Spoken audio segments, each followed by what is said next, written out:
Hi and welcome to the recap of round 3 of the Qatar Open 2023. As you might have heard, there were some speculations due to Carlsen's tweets, but in order to mitigate these things, the organizers have changed the anti-cheating strategy and there are some things going on there, improvements, which is very nice to see because cheating is a great issue in our time.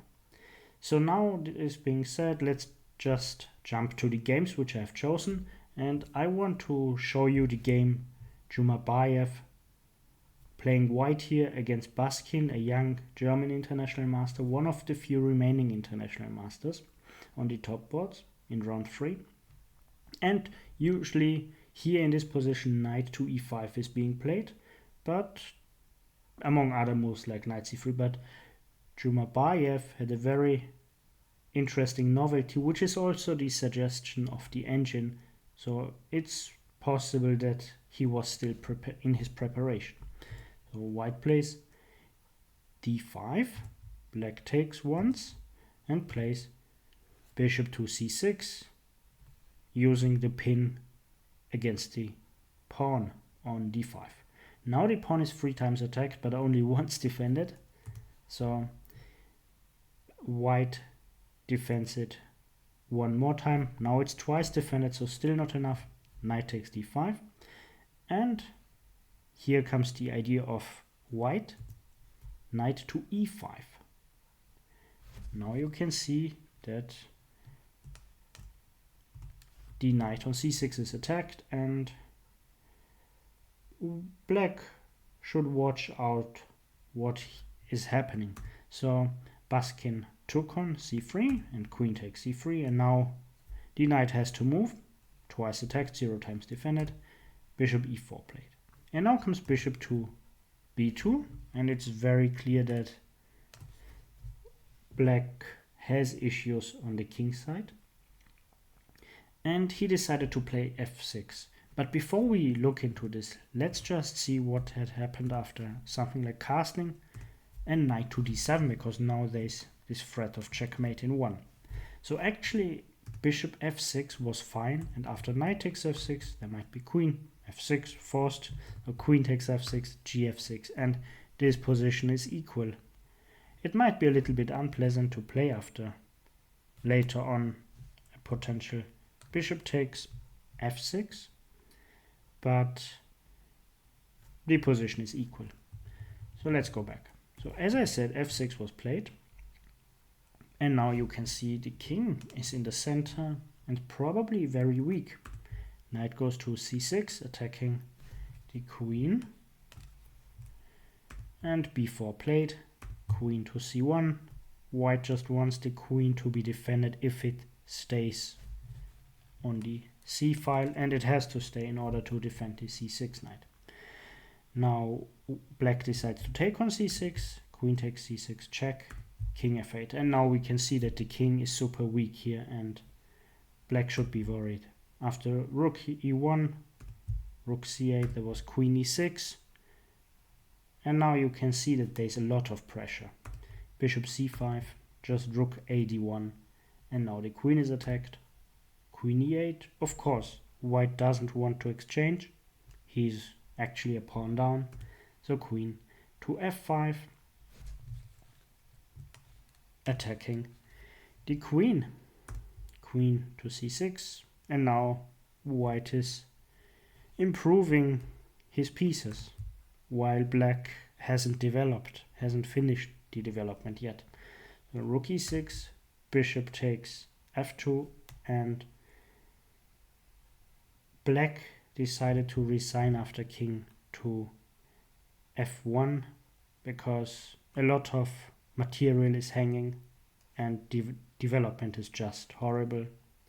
Instead, white could have also taken on f2, and after queen c2, which forces the trade of queens, there's rook e2, and white only lost 2 pawns for the piece and should be still winning.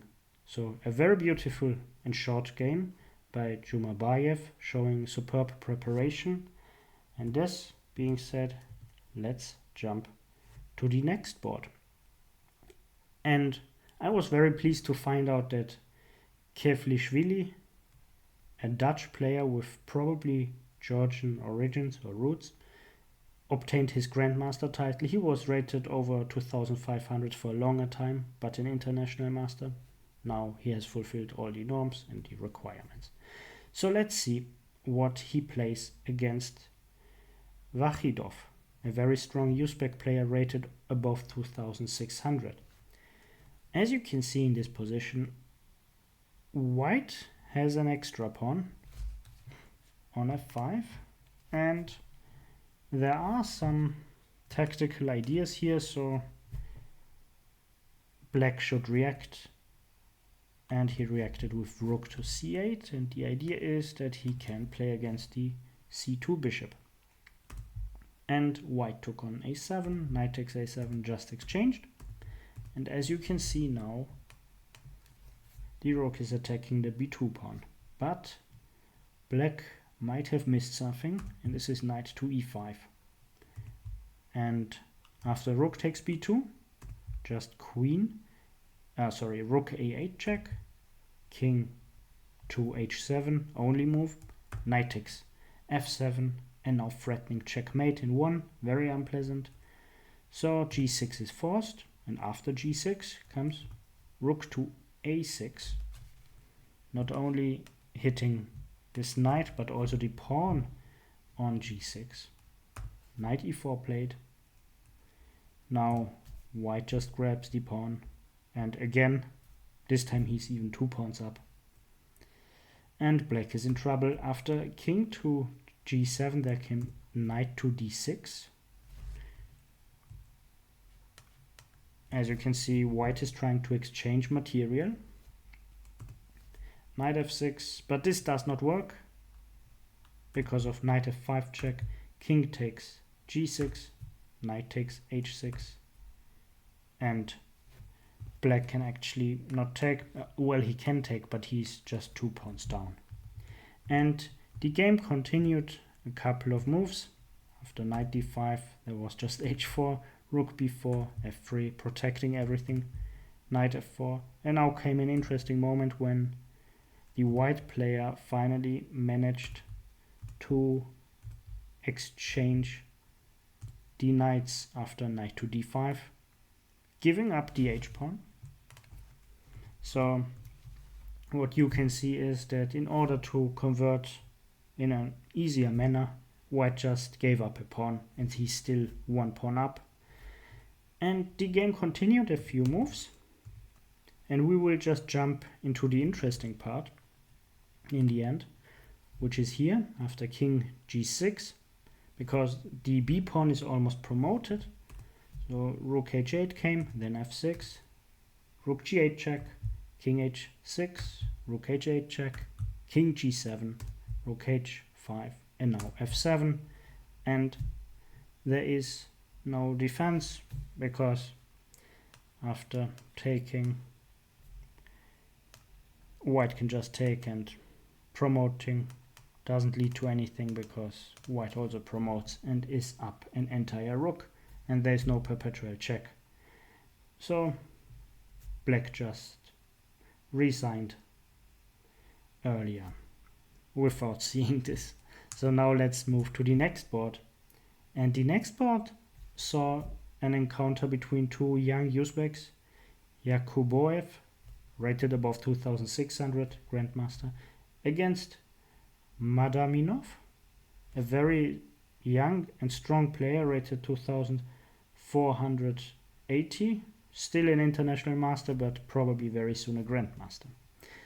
So we don't want to go too much into this game because it ended in a draw and it wasn't very spectacular, but there were some interesting moments. So the opening, for example, here Black played e5, which is playable because knight takes, castles, knight f3, rook e8, and Black gets some play against the king. Now has d5, and it's actually white who should watch out for issues, because the king might not be safe in this game. Then the game continued.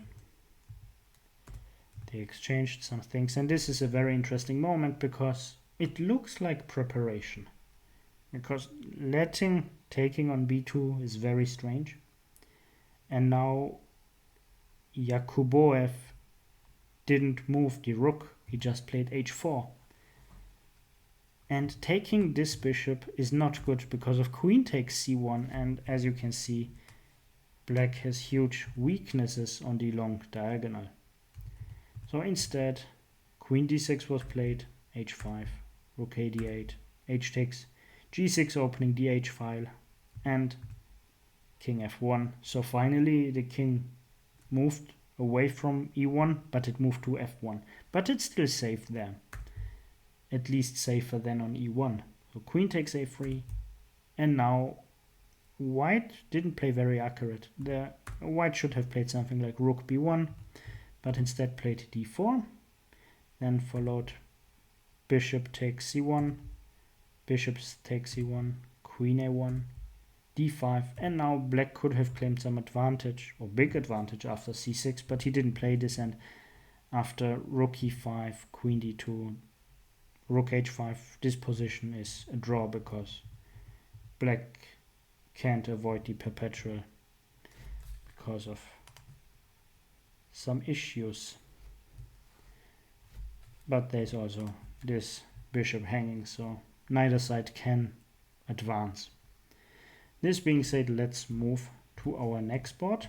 We come closer to the top boards. So this is Narayanan against Suleimanov, who just one round prior won against Magnus Carlsen. So an interesting encounter. And the same opening knight f3, knight f6, like in the last example, c4, and here g6, knight c3, and now d5. So this is an attempt to go into a Grunfeld Indian defense, because after c takes d5, knight takes d5, there might be this move, and then just exchange, and it's a Grunfeld main line after these moves. So let's go just back. So h4 played instead. And this is actually, according to some Indians, the best move in this position, surprisingly. And it's trying to open the h-file or attack on the h-file. So bishop g7, h5, knight to c6, g3, bishop g4, and now h6. So even not opening the h-file, but just going to h6 and claiming the space on the king's side. Bishop takes c3, b takes c3, bishop takes f3, pawn takes f3, queen to d6, queen b3, long castle. And as you can see, attacking the king is not that difficult here. So bishop e2 played, f5, rook to b1, knight b6, intercepting, because otherwise b7 would be very weak. So d3 played, queen f6, and now white just pushes the pawn on the queen side. Black tries to push on the king side. Yeah, so this is it, and now a5 to block the pawn, but white has the very strong bishop to a3, and this bishop is heading to some good squares. So black doesn't want to allow that. Rook d5, d4 played. Now again, this is threatening. e5, bishop c5. Finally, white managed to get the bishop to c5, queen to d8, and now he just takes on b6 once, plays bishop to c4, rook d6, check, king b8, and this position is very bad after d5, knight e7. And white should usually win this in an easy manner, but he just allowed this f4 push, and now he should have played something like g4. And as you can see, the black pieces lack space. The coordination isn't that great. and these pawns might fall. So instead rook fe1 was played, and after f takes g3, the white king isn't also that safe anymore. So rook f8, queen d3, hitting this pawn, but also c4 must be guarded.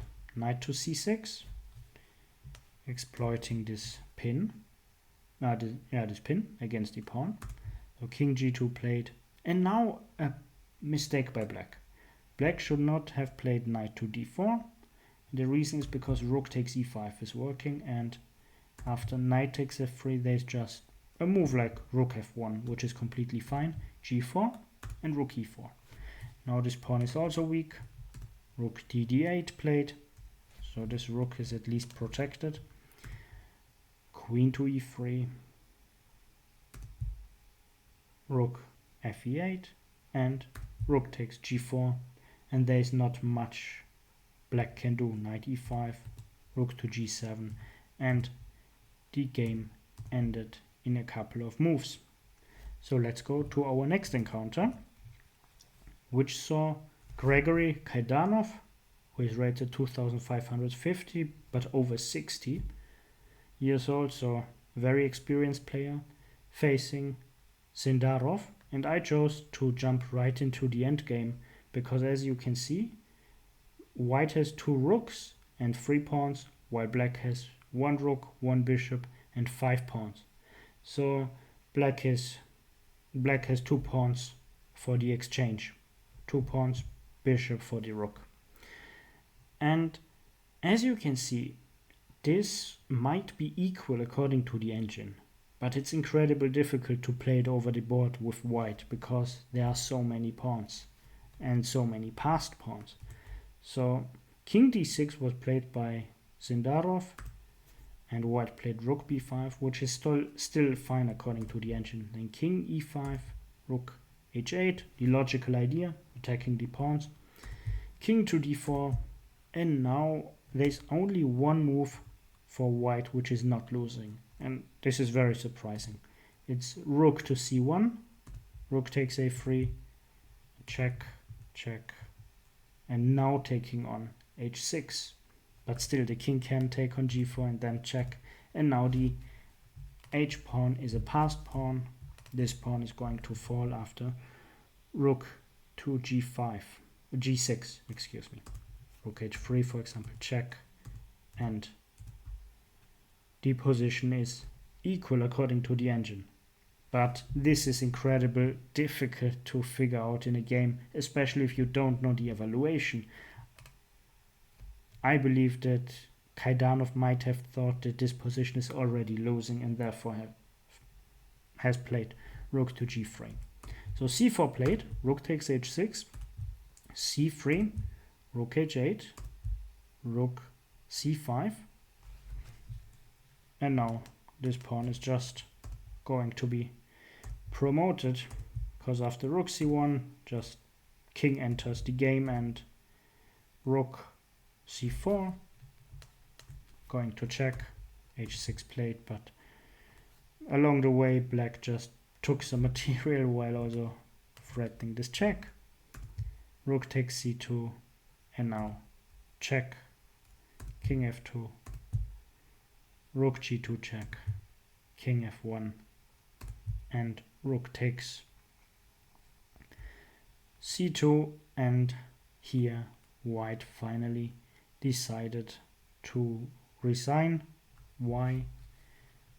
Pushing the pawn doesn't yield any results. Something like this, and the pawn is going to fall. Black is up a piece and probably soon 2 pawns. So now let's go to the top boards. This is board number 3. Giri playing against an Indian grandmaster. So now a first e4 game, which we haven't seen so far. I believe c5, knight f3, e6. So inviting white or Giri to play the Taimanov. And he is an absolute expert of these lines. But he says no and plays an anti-Sicilian with c3 or anti-open Sicilian. d5, e5, and now the position looks like, at least to some extent, like an advanced French. But black plays d4, so white cannot play d4 himself. d3 played, and this game wasn't very spectacular because both sides just played and it wasn't very fascinating. There wasn't much excitement there. And therefore we are going to go to the next game. And board 2 saw Vohidov, again an Uzbek talent and already Grandmaster, playing Hikaru Nakamura, and also this game ended in a draw, but it was a little bit more fascinating because Hikaru chose a very interesting line. This d6 against the Rossolimo isn't that common. It resembles more to some Moscow variations in the d6 Sicilian where white goes bishop b5 check. So rook e1, knight f6, c3, bishop to f1, bishop to g4, and also here both players not risking too much and playing very safe chess. And soon the game ended in a draw. White could have played something like b4 here, but it would have been very risky, so c4 is the right choice. Just giving back the pawn and claiming that he might have some play against the c4 pawn or here. Yeah. Now white is a pawn up, but oh no, he's no pawn up, sorry. Just forget that. So c4 sacrificed, then played against c4 and took the c4 pawn to activate the bishop. And now also the knight here isn't too bad, so therefore soon the game ended in a draw. And it was actually white who was pressing and not the favorite, because Hikaru was playing black. So now let's go to the top board, and this might be surprising for you because Carlsen just lost yesterday or in round 2 and is still playing on board 1. How is this happening? Or how is this possible? And the reason is that Nakamura and Carlsen have fixed boards, so it doesn't matter how they play.